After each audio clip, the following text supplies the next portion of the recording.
Each and every week, players continue to chip away at the reserve list.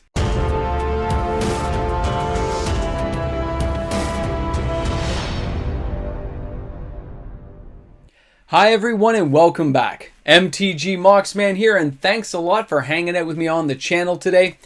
The reserve list is 572 cards. Guys, it's not coming back around.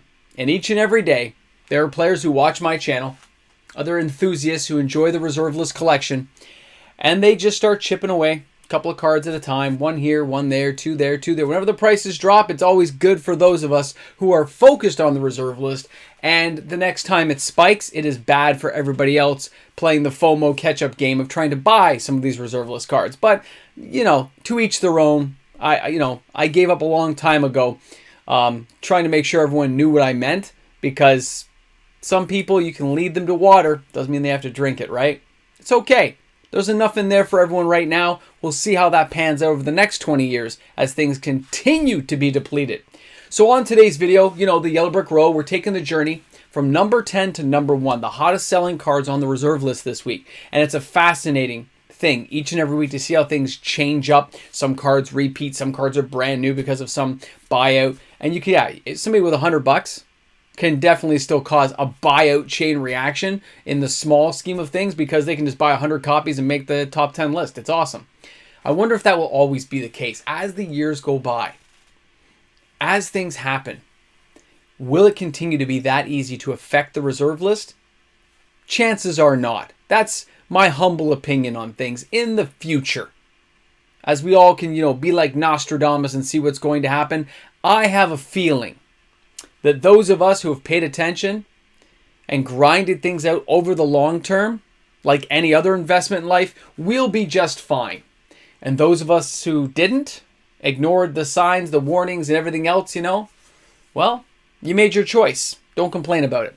Guys, let's get to this video. Let's have some fun today. Let's take a look at the Hot 10, the hottest selling reserve list cards this week. Let's get to it.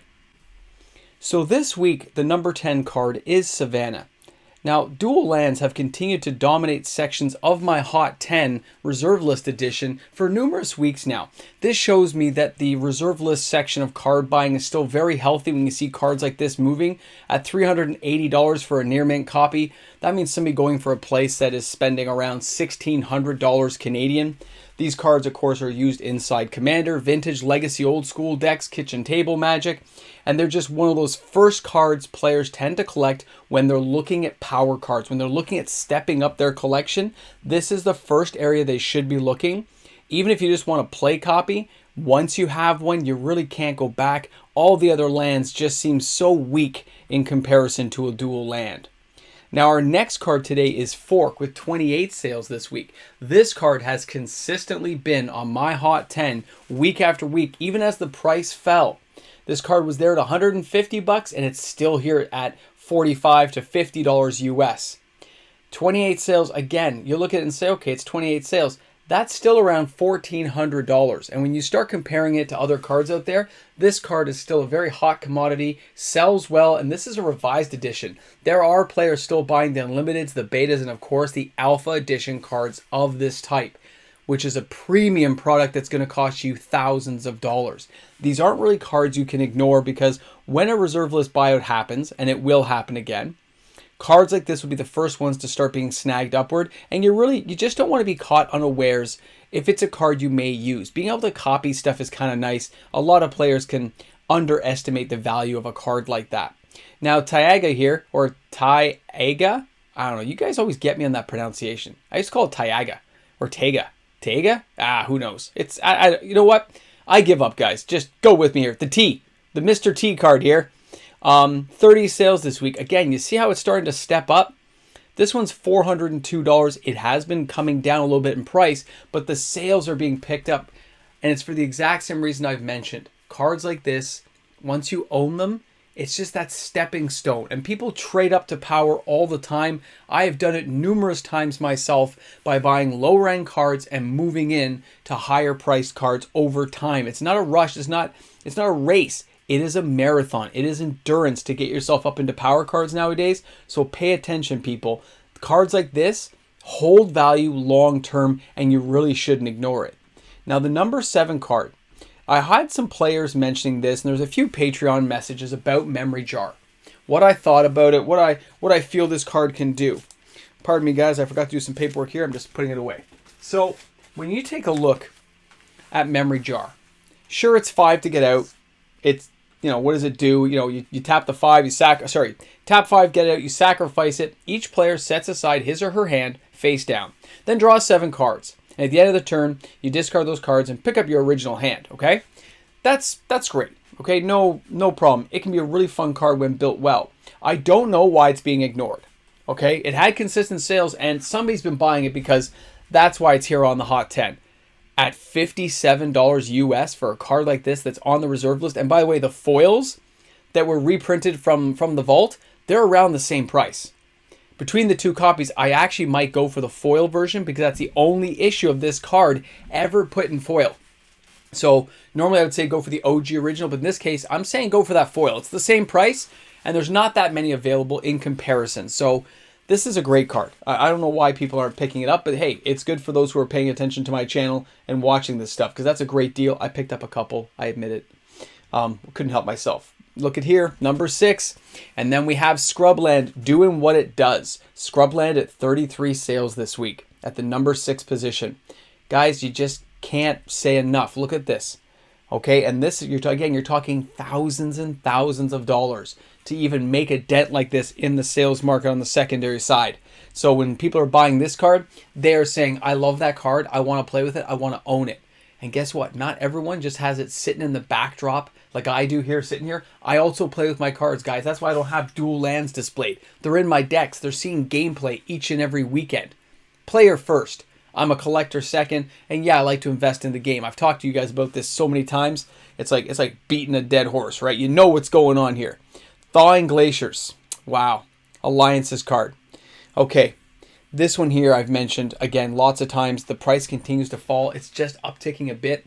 This is an amazing card to start cycling through land in Commander. I have been using it, and I do have basic lands in my deck. People thought, why do you do that? Well, it gives me a little bit of an edge when things slow down in the deck and you want to reshuffle, you want to get things going, and you're cycling out land. So I love the card.